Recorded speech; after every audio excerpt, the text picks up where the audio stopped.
we don't like playing heads up poker. Like, we don't want to just like get in and buy the land at fair market value and just build and develop. We want an angle. Like, there's got to be something special.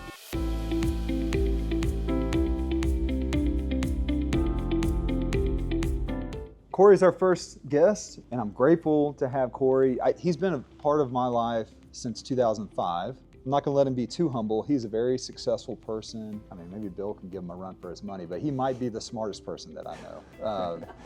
And we started working together, and then like a few years later, I was reporting to Schuyler, and which was a very humbling experience, but Schuyler's probably the only one I probably would have still that I was able to handle that with, because I respected him so much and I knew how capable.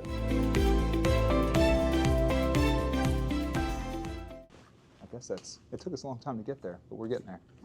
The corporate battlefield. For those of you that it's been a while since you've been to one of these, I believe there's a battlefield, and we can pay attention to it or we can ignore it. But my whole thought around this group, the corporate battlefield, is that we all will continue to learn how to build wealth and be better leaders, so that with our influence that we gain through those two things, we can go out and take the fight to evil. And to me, I think that it's hope, faith, and love is the way to do it. And then through power, influence, and wisdom. So at the end of this, you guys know I'll ask for a donation. I mean, that's what I want to do. We gave right at $7,000 to teachers in financial need last year, so that was cool. We fixed some cars, we paid some rent. I mean, we did some things that I thought was really, really awesome. So I don't. It's not a charity, so I can't send you a write-off. But I'm paying taxes on it too, so we're going through that together. Cory's our first guest, and I'm grateful to have Cory. He's been a part of my life since 2005, which is when we moved to Austin. And he was working originally with my wife at Deloitte & Touche, and I'm gonna let Cory tell you his past. But I was overseas doing combat, coming back, and when I came back, I inherited all these friends because of Kristen, and it was a beautiful thing. And Cory and Bill was a part of that initial group. I mean, they've really become the friends that I have now. I mean, I don't keep in touch with a lot of people from high school or my college buddies. I still talk to them, but we don't see each other a whole lot. So my good friends are people like Cory that Kristen brought to me. So I'm grateful for that. And Cory, I'm not going to let him be too humble. He's a very successful person, and he might be, I mean, maybe Bill can give him a run for his money, but he might be the smartest person that I know. So yeah, it'd be a good duel between the two of them. I mean, the dude, if there's another person that's more thought out than me, then it might be Cory. So I have a lot of respect for him and in the words that he'll bring to us today. So first question, tell them about yourself, please. Yeah, well, thanks for saying that. And well, I'd say you're the most, I'd probably say the same about you, but a quick Schuyler story. When I was working at Schuyler Williams, I had an opening, and Schuyler was at that company that we were just talking about where the guy made you drink to do sales. and so I recruited him, and we started working together, and then like a few years later, I was reporting to Schuyler, and which was a very humbling experience, but Schuyler's probably the only one that I probably would have still that I was able to handle that with, because I respected him so much and I knew how capable and what a great leader he was, and I was like, I'm probably going to be better because of this. So I think the world of Schuyler, and the most capable human being I know. So yeah, thanks. Thank you. Yeah, thanks for having me. So I guess the question was just story, kind of? Yeah, just tell your story. So yeah, I mean, I guess I'll pick it up with background is in accounting. Met Bill and Kristen at Deloitte, and was always entrepreneurial. Always liked real estate. Quick tangent here. I bought a condo. my grandparents passed away. My mom and grandparents passed away in college. So I got out of college and I didn't have a lot of money, but I had like more savings than most college kids, just because they all had small amounts of money that I got, enough for a down payment on a house. And I had an older brother who kind of had already bought some real estate, and he mentored me through, and I bought this condo in Scottsdale, Arizona. That's where I lived, for $200,000, and it was, I guess that was 2003. No, yeah, 2003. And I mean, Scottsdale, Vegas, real estate was going nuts. And like 2 years later, I decided I was going to move to Austin. I wanted to like experience a new town. And so I put in a transfer at Deloitte, and the condo was worth $400,000. And I was like, all right, well, like a few more years, I'm a millionaire, like done deal. And then 2 years later, it was worth 175. I was like, oh, real estate can go up and down. And then I eventually sold it a couple years for $2,000. But the funny part is, had I sold it right when I moved, I had lived there for 2 years, and so I would have made $200,000 at like 23 years old, tax-free, and I blew it. But we'll get to mistakes. That was one of them. So anyway, that's but it got my interest in real estate. I was like, oh, I like the way this works. Moved to Austin, and then always wanted to do something more entrepreneurial and get into real estate. And my wife had landed a job here at Schuyler Williams, and then the controller position opened up, and I kind of had that accounting background, and I just wanted to get closer to real estate. So worked here for a while, took a year off to go to the Acton MBA program, which no longer exists, sadly, but it was a very entrepreneurial focused program. And then worked here for a few more years, and then in really, I guess 2013, started like doing some real estate. I was starting to buy some rentals, but I'd started to do I didn't like that I wasn't adding any value. I was just like buying real estate and just like hoping the market went up, which, I mean, if you have a long-term hold, that's not a bad strategy, really. But I wanted to add more value. And so partnered with a guy who's still my partner today. His name's Peter. And we started buying teardowns in kind of 787, 704. And he had a construction background, and so we were building spec homes in the 04 area. And we could just never quite get it right. Like the investors always made money, but it always took too long, and they like took all of our profits. And so we could just never quite get it right. And then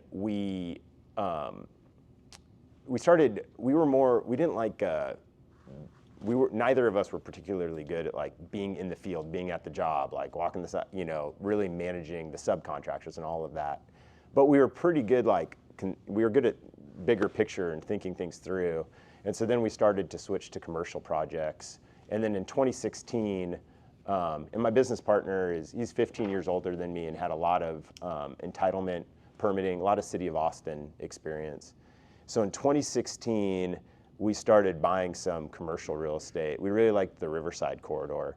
And the timing was right when Oracle had announced that they were going to put a facility there, but no one had really reacted to it yet. And so we bought a couple larger commercial tracts on East Riverside Drive, and was able to just barely get those capitalized. And we could just tell we were way better at that. One of them we flipped inside of a year, and we made more money on that one flip than we had, several years of this spec home business. We're like, all right, let's focus on this. We're clearly better at this.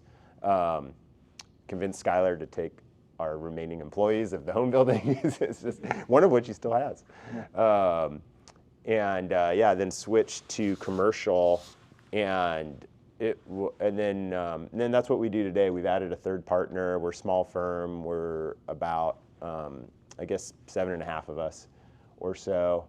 And I guess big picture, our deal, it's funny, I think I started business just like, oh, does this make money? I'll do it. And then later on you go, well, what's our like thesis? Like, why are we doing what we're doing? And like, what's our approach? And that's evolved. And I like where it's landed. We believe that real estate's a cyclical business. It's going to have ups and downs, and you need to be adaptable on either location or product type, or ideally both. But if we're going to just right now focus on Central Texas, which that's our plan for the moment, then we need to be adaptable on product type. And so right now we do 3 different things: multifamily, acquire big pieces of land that we can position for different things. We're good at that. And then we added a 3rd partner last year who's got lots of industrial experience, with the thought being like one of those is probably firing at any given point in time, you know. And so that was part of our business thesis, or become. And the other part is we don't like playing heads up poker. Like, we don't want to just like get in and buy the land at fair market value and just build and develop. We want an angle. Like, there's got to be something special, and it's taken a lot of shapes for our multifamily. We don't like all of our multifamily projects. We've got 3 going. Well, they're multiple phase deals. We've got about I guess a total of 2,100 apartment units at different stages, with about 400 of them like built, maybe I guess 600 in construction, and then another that are just like going through permitting pipelines. So they're all at different stages. But all 3 of them, our approach has been layering subsidies. So we partnered with the local housing authority, and where 50% of the units are affordable at 80% of the area median income, which is not really that big of a discount above market rate. It's like it's like a couple $100 off your rent. So 50% of our units are affordable at that rate. And then we get a 99-year property tax exemption. Like, the present value of a 99-year property tax exemption on these projects that are rather large, it's more than the cost of our building. It's huge. And then we layered that with opportunity zones. I don't know if y'all are familiar with opportunity zones, but the net effect is our investors when we get a sales tax exemption too. We get 70% sales tax exemption. So when we're building these things, we get a couple $1 million savings on sales tax. We don't pay property tax for 99 years. Our investors don't pay any capital gains, and then they don't pay recapture either. It's a completely tax-free investment for them. So by recapture, I mean, you have real estate, you're depreciating it. That's lowering your basis in the real estate, and when you sell it, traditionally you got to recapture that. You got to pay tax on the losses that you've taken in the past, or not the losses, but the depreciation. We don't have that either. So it's a completely tax-free investment, and that's our kind of our angle on those multifamily deals. And same on we have a big land play right now. We've got 600 acres right off of 45 South in a little town called Creedmoor, but it's closer to Austin than Buda, or equidistant, and it's arguably as good access. It's right off the freeway, and the angle there was we got a really good price on the land because there's no water. And that's the reason that area hasn't been developed, is that area, the water district is out of water. But we had line of sight on water prior to purchasing, so we didn't know which was going to go, but we're comfortable like handling some hairy deals. We've got some investors that just are patient, and so that was our angle on that one. And then we've got one industrial project right now, and that one, it's kind of funny, just the arbitrage between like what a user will pay for a few acres and what you investor can go purchase is pretty big. Like, it's nothing fancy, but on that our angle is really just buy big land, sell small land. It's like that simple, but it's our angle, So yeah, that's our business today. We kind of focus on those 3 things. 80% of our time is focused on either multifamily, industrial, or land. And then we kind of save 20% of the company discussion for, whatever idea someone has. Right now, we're really, close to doing a debt deal, which I never thought we would do. But we kind of view the 20% as auditioning. They're, you know, these other crazy ideas, they're just auditioning to get into our 80% of our actual time. And so we like exploring, spending some of our time exploring different product types and staying adaptable. It's dangerous, right? Because, you know, we feel like you don't want to just be master of, you know, try to do everything and just be master of nothing kind of thing. And so we try to be very disciplined of like, okay, we're thinking about breaking here. And there's a lot of diligence before something kind of makes it into that core business. So yeah, that's the overview of our business today. Yeah, I have the luxury of knowing like more about the story, I think. So the deal that he described, where he had the tax breaks and the opportunity, like, you know, all the different things. I remember that deal, and I think the reason why you stacked so many value adds on top of it was because you had to revive that thing so many times. Oh my gosh. Because if it would have worked out the way the first time you went to market with it. I mean, I bet everything I had on that deal multiple times, and it kept falling apart. And then the pandemic, we had the whole thing capitalized. You're totally right. It was supposed to be a mixed-use project. You know how I said, like, your kind of business thesis, like, you know, evolved? At the time, we're just like, man, just get this sucker built. Yeah. And so we had this mixed-use site. At one point, we even had a movie theater, but we had pivoted to an office and a retail and a multifamily. And we had a capital partner signed up. This was February 2020. We had permits done. We had an LOI signed with our equity partner, and we had a term sheet with our lender. And we met our equity partner in Vail to go skiing and like celebrate the deal. Like, we were just like, all right, we got to just finalize some paperwork. We're good to go. And he had his whole C-suite up there, and we skied with him for a day and had fun and talked about how excited we are. And we came back, and their whole C-suite had COVID. And like the guy he's like a 65-year-old smoker. And we're like, oh my gosh, this guy's not going to make it. Like, this is really bad. And then our bank called, and we're like, yeah, we're not doing an office or retail. I mean, retail was like really scary at that moment. And we don't really want to do multifamily. We're out. So I just like lost everything. Movie theater? Yeah. Yeah. We had lost everything. I mean, we owned the land with some investors who were getting kind of anxious. And so, yeah, and then in the midst of all of that, we just were searching, like, how do we revive this deal? And you're exactly right. It was already an opportunity zone. We had figured out that much. And then a business contact said, hey, why don't you do a property tax exemption? We're like, wait, what? We didn't believe him. Like, a 99, like, just think about that. And like, how, I mean, it's a really good, big benefit. It was like you give up like $1,000 of rent per year in providing affordable housing, which we thought was great to provide affordable housing, and we thought it was a little bit more recession-proof because you know, people always want those more affordable units. And then we saved like $4,000 or $5,000 per unit in property tax. It was huge. And so yeah, it totally flipped. Once we figured out that, and we're able to. It was very difficult to craft a deal with the housing authority. They're picky. But the guy that introduced us, I always describe it like you're trying to get into this like real exclusive club, and they won't let you in, and so you like, you know, you have a friend that, you know, already knows the bouncer, and you're like, man, what do I got to pay you to get in? It was like that. Yeah. So we got in the club, and then it totally turned. Then we had term sheets from everyone.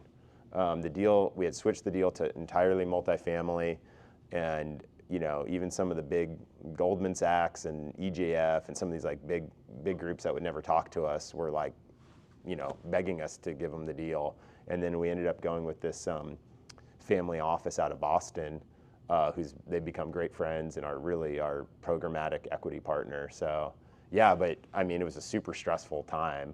I mean, really, like, most of my net worth was buried into that one deal, and we were just like, oh my gosh, what's going to happen here? It was going to we were either going to be out of business or get going. I mean, it worked out. Yeah. You almost became a CPA again. I almost became a CPA again. That would have been a sad day. It would have been. Yeah, no offense to any CPAs. None taken. So you've always been very good at networking. I mean, you credit this guy for giving you the idea. Yeah. When you meet with folks, well, first off, what's your model for trying to meet with folks? And then when you meet with them, do you always have an agenda, or do you just see where the conversation goes? Yeah, that's a good question. I'm actually trying to get more purposeful. When we worked at KW, they talked about like, are you being entrepreneurial or purposeful? Purposeful being very, being very professional in how you go about it. And I think we're right in that like cusp of like, to date, honestly, it's just been kind of entrepreneurial of just meeting people and talking and trying to connect with others and just seeing where it goes. And it's maybe in the last year that we've become a lot more professional about it. I'm in various networking groups, but I think my approach to date, not that I recommend it, has just been I keep following up. I keep following the trail wherever it goes, and if someone says something interesting, I tend to just keep chasing it down till it dies. I have like I have a quality that's like 80 to 90% of the time it's really good, and then 10 to 20% of the time it's awful. I'm very optimistic and I'm very persistent. So I think everything's gonna work and I won't stop. And so like most of the time that's why we're good friends. Yeah. So most of the time that's really good, but then I can like get into this point, like the homes was a perfect example. Yeah. Like my business partner's like, this is not us. Like, let's get out of this business. And I'm like, no, it's gonna work. It's gonna work. It's gonna work. I just like can't. And I'm like, here's why it's gonna work. And I have a hard time letting go of things that I should. But that's kind of shown up in my networking of like Justin, that guy said, hey, well, just kind of casually, why don't you go for a tax exemption? And just, I wouldn't let go of it. Just a dog with a bone. And so that's just kind of who I am. So I guess maybe that's why it's kind of been an entrepreneurial networking strategy, just because but I'm trying to get a little bit more. That's something I'm working on, is to be a little bit more purposeful. Right now, I carve out Thursday mornings just for networking, and developers get reached out to a lot in this town, and so like some of that just kind of takes care of itself. But a lot of those are various service providers, and I'm trying to get better at reaching out to investors. Right now, we're a little bit of a one-trick pony. I shouldn't say that. We have a solid investor group, but we have one group that's got like, $200 million of equity with us, and our total equity in the business is maybe $250. Like they are a really big portion of our invested capital, and even they are going, we love you, but dude, you need to branch out. But then a deal comes along, and I just want to do it with them, but the minute they say no, I'm like, oh wait. So I'm trying to proactively get in front of that and have other equity partners. On your wealth building journey, how has mentors played a part in how you built your wealth, and what would you recommend from that experience to people? Yeah, I haven't had like that mentor relationship where it's like, oh, we meet every week or every 2 weeks, and like, here's my plan. And I haven't had a formal mentor relationship, but there's been a lot of people along the way that have just been kind of that person just kind of helped me along with just maybe one little thing, and it was just total game changer. Gary Keller being one of them. Yeah. I mean, I worked here for several years, but I really didn't interact with Gary that much. But he did a few things for me, encouraging me to go to the MBA program I went to, and just you kind of absorb his way of doing business, just being here. So, even though I probably only had a couple meetings with just Gary and I consider him a mentor. And then the other one was, and it kind of leads, so Gary kind of put Acton on my roadmap. And I met a bunch of great people at Acton, including became friendly with all the teachers. And one guy in particular, there's a couple that I consider mentors, but one guy in particular named Jeff Serra, who's a local entrepreneur. When we switched to buying that, we said, hey, we're going to switch to buying commercial. It was a hard pitch, right? Like, hey, here's these guys, they've been building spec homes. Yeah, we're going to build this. We want to buy this 7 acres on Riverside, and we're going to build an apartment complex. And it was like, we're going from a $1 million project to a $100 million project. And it was just like, everyone's kind of like, sounds great. Yeah, right by Oracle, but just kind of like, I mean, kind of rolling their eyes. And Jeff, he just took a chance on us. His fund ended up being our main capital partner. And the way we pitched him was like, okay, don't worry about whether we can build an apartment complex. We are very good at getting things permitted. And we are 100% capable of getting an apartment complex permitted on this site. And there's a whole market for permitted land. We said, look what we're buying the land at and look what the market is for permitted land. Just like focus on that. Don't forget about our track record and whether we can build an apartment complex or not. And that return is good. So just invest in that, and then we'll talk about that later. And that's and he bought off on it, and it ended up being a great deal. Everyone did good on that stage, and then we paid the bouncer, as I said, to get into the next stage. And yeah, but Jeff and Gary, it's funny that I wouldn't have met Jeff had I not Gary. And there's a lot of other people along the way, but Jeff is still a guy that I, come across something. He's an investor in some other deals, and he's always been very, he's very clear. I mean, if he thinks I'm pitching him something that sucks, he tells me. If he thinks our structure's greedy, he'll tell me. Like but I know he doesn't mean it personally, and so he's someone. The funny thing about both of those guys that I've discovered is, like, I thought Jeff was like kind of my personal guy, just like this guardian angel, like helping me along. And then we went to an Acton alumni event, and like the group of people around Jeff going, oh, thanks for this. He's just like one of these guys that just like, oh, I'll just give you a little nudge right here, and this person a little nudge, and he's just got all these people that he's helped. I'm just like one of a lot. Yeah. So. He's been huge. He's made money along the way, too. He's made money along the way. He's a good identifier of talent. Yeah, he made 22% IRR on that deal, so he did okay. So he's a good guy. Great guy. Yep. No, I was just thinking while you were saying that, you love the investors that are quiet, but you love the ones that are vocal, too. Yeah. I mean, you can get value from both. Yeah. Even if they complain, but the problem with complaining is you have to have the mindset of, okay, well, what can I get out of that? Yeah. Complaint there. They make me bet. I mean, some of these, that bigger investment capital partner out of Boston was just in town this week actually, on Tuesday. And we had dinner together, and I was telling them, and I mean it, like, they make us better. Like, if we're doing good, they praise us, and when we screw something up or they don't think we're doing enough, they lay into it. Yeah. And you know what? It sucks at the time, but it makes us better. Yeah, I mean, that's how we feel about custom homes. Yeah. Yeah, when you're building a home for somebody, you get better. You just have to. Yeah. What is budgeting, like, how has budgeting mattered to building wealth over time, whether it be personally or in the business? Yeah, I have kind of a funny relationship with budgeting. Like, I don't like doing it, number one, which is funny being like, CPA, whatever. I don't know why. But budgeting just kind of gets forced upon me a little bit.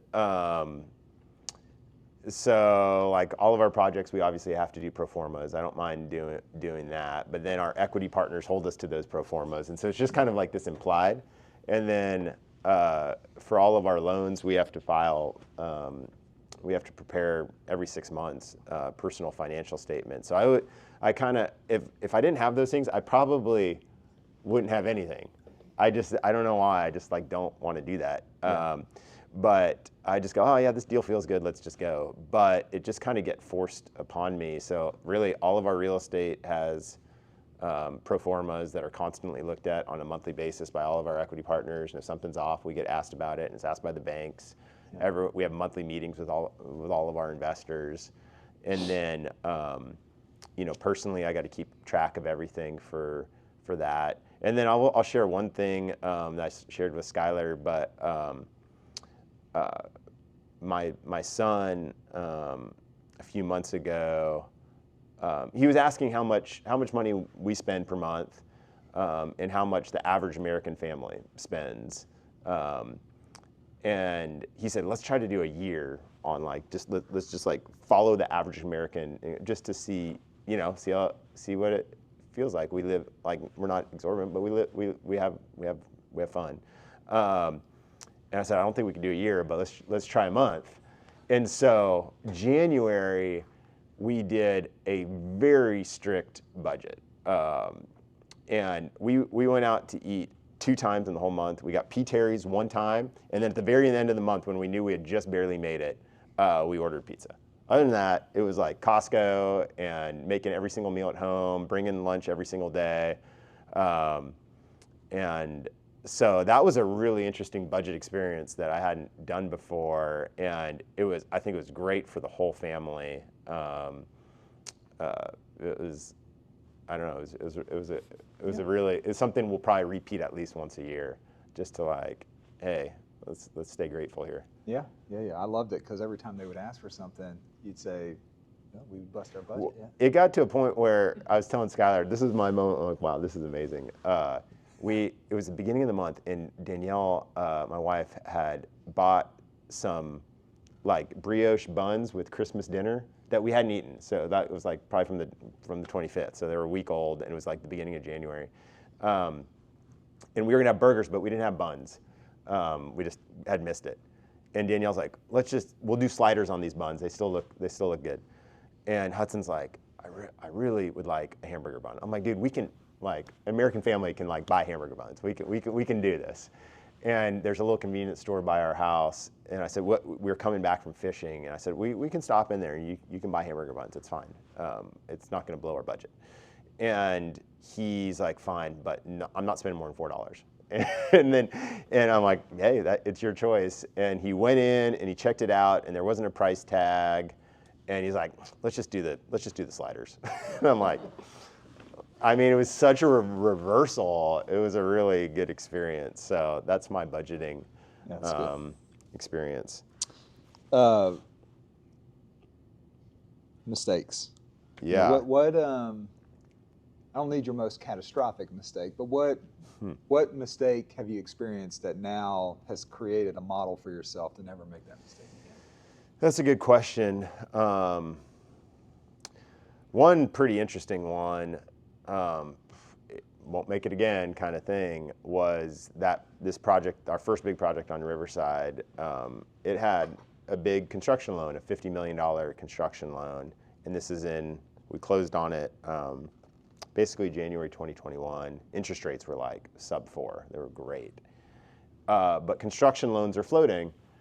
And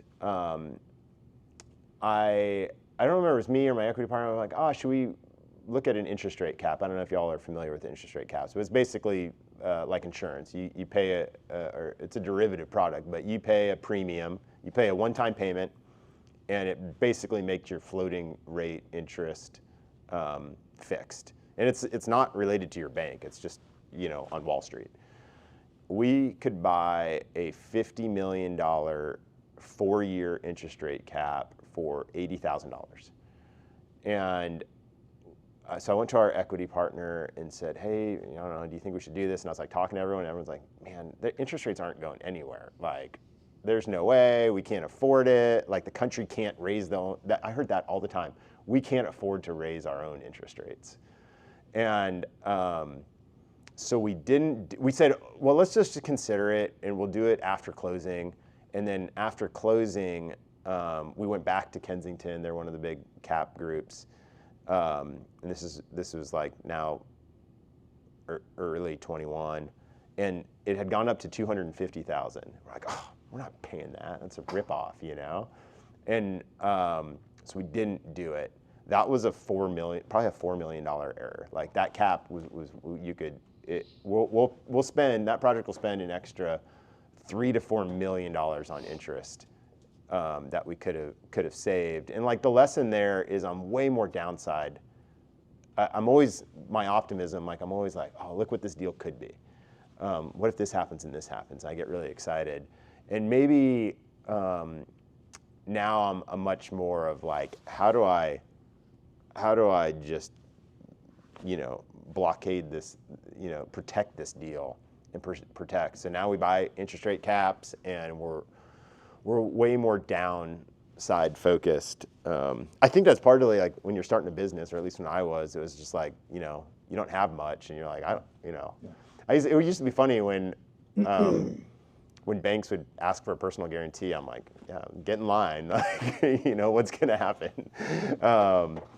And so I think we're getting smarter on that. That was a big mistake. I've made lots of mistakes around that. This kind of like problem of persistence and optimism is like, can be a great recipe or it can be an awful one. Yeah. And so I'm getting better at saying no and like quitting stuff and being more comfortable with that. That's just knowing myself. Well, and your true partner right now in the business, I mean, he brings that strength, right? Yeah. Absolutely. Yeah, he does. So you become probably more like him just because you're around him. Yeah, absolutely. I was going to say, one other thing that we've learned is like, we don't like to play heads up poker. We like an angle, but also like I've figured out it doesn't need to be like this crazy angle. Like we can just if we're just like 15% better than everybody else, like that's enough. Sometimes in the past I've gone from like